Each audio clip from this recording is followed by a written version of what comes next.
అబ్బా ఒక్కొక్కసారి గిసొంటి ముచ్చటిన్నప్పుడు మనసుకు మస్తు బాధ అవుతుందిలా.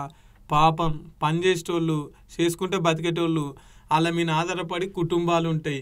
పని కాని పోయి పొట్ట తిప్పల కోసం ఇంత పని చేసుకుందామని పోతే అనుకోని సంఘటనలల్లా ఇగో పాషం మైలారం కాడ సిగాచి కంపెనీల దగ్గర దగ్గర 35 మంది కాలం చేస్తే ఇంకో 35 మంది దవాఖానల బెడ్ల మీద చికిత్స పొందుతున్నారు. ఇక అది ఎట్లయింది ఏమైందని చెప్పేసి అన్ని పార్టీల లీడర్లు ఆ సంఘటన దగ్గరికి పోయి పాపం మస్తు బాధపడబట్టారు. ఇగో మన ఎమ్మెల్సీ కవితక్క దవాఖానలు ఉన్న వాళ్ళందరినీ పోయి మందలిచ్చి పలకరించి భరోసానిచ్చింది.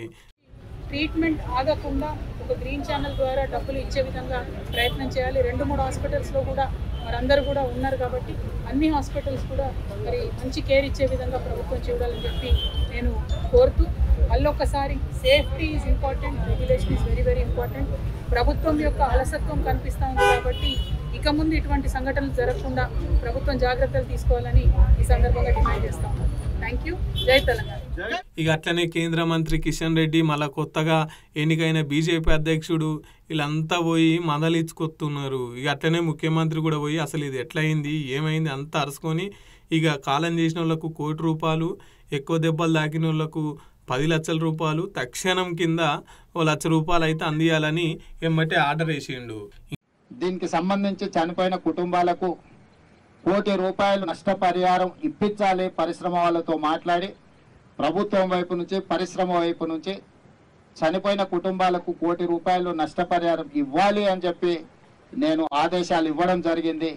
ఆదేశాల ప్రకారం మా మంత్రులు పరిశ్రమ యజమానులతో మాట్లాడి ప్రభుత్వం వైపు నుంచి సహకారం తీసుకొని వాళ్ళకి నష్టపరిహారం అందించాలి. ఇంక ఇటువంటి కంపెనీలు 7 ఉన్నాయి, అప్పుడైతే ఏం చేసిర్రు అవన్నీ లెక్కలు తీసి నాకు చెప్పుర్రు అన్నాడు. తర్వాత ఈ సిగాచి కంపెనీలు ఇన్ని రోజులు పని చేయించుకోరు కానీ గిట్ల సంఘటన జరిగితే ఇప్పటిదాకా ఒక్కరు కూడా ఇటు తొంగి చూడలేదు అని చెప్పేసి గట్టిగానే గరమైన వాళ్ళ మీద పాపం కదా అనుల్లా.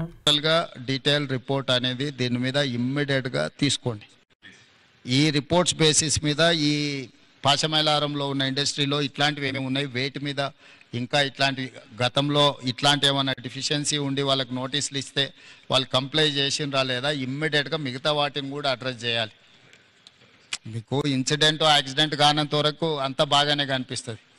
ఒక్కసారి సీరియస్ ఇష్యూ అయితే మళ్ళీ తర్వాత ఇదవుద్ది, దాని తర్వాత మళ్ళీ జరిగిన తర్వాత నువ్వేం చేయడానికి లేదు. కాబట్టి ఇమ్మీడియట్గా మా అధికారులను అందరిని ఇచ్చి నువ్వు పర్సనల్గా సూపర్వైజ్ చేసి దీని మీద రిపోర్ట్స్ అన్నిటిని కూడా మీరు పర్సనల్ కూర్చొని చేయండి. This point number 1. కరెక్ట్. ఈ అన్ని టీంలను ఎవరు coordinate, someone has to coordinate, someone has to give instructions to each individual department కదా. అంటే ఇప్పుడు వాళ్ళ వర్టికల్ వాళ్ళు పనిచేసి వీళ్ళ వర్టికల్ వీళ్ళు పనిచేస్తే రేపు కోఆర్డినేషన్ ప్రాబ్లం వస్తే it will become an another problem. So someone has to coordinate all these departments. ఇప్పుడు ఎందుకంటే ఆడ బిల్డింగ్ ఉంది, అది కొలాప్సబుల్ స్టేజ్లో ఉంది. ఒకరు ఒకవైపు నుంచి వస్తుంటే ఇంకోరు అటో ఇటో పోతే అది మొత్తాన్ని కొలాప్స్ అయింది అనుకో, ఇంకేదన్నా జరిగింది అనుకోద్దాం. ఫస్ట్ లొకేషన్ ఫ్రీజ్ చేసి సీజ్ చేసి ఆ లొకేషన్లో ఎట్లా యాక్టివిటీ చేయాలనే దాన్ని కూడా మీకు ఒక యాక్షన్ ప్లాన్ ఉండాలి. ఇప్పుడు బాడీస్ని ఫైండ్ అవుట్ చేయడం ఒక ప్రాబ్లం.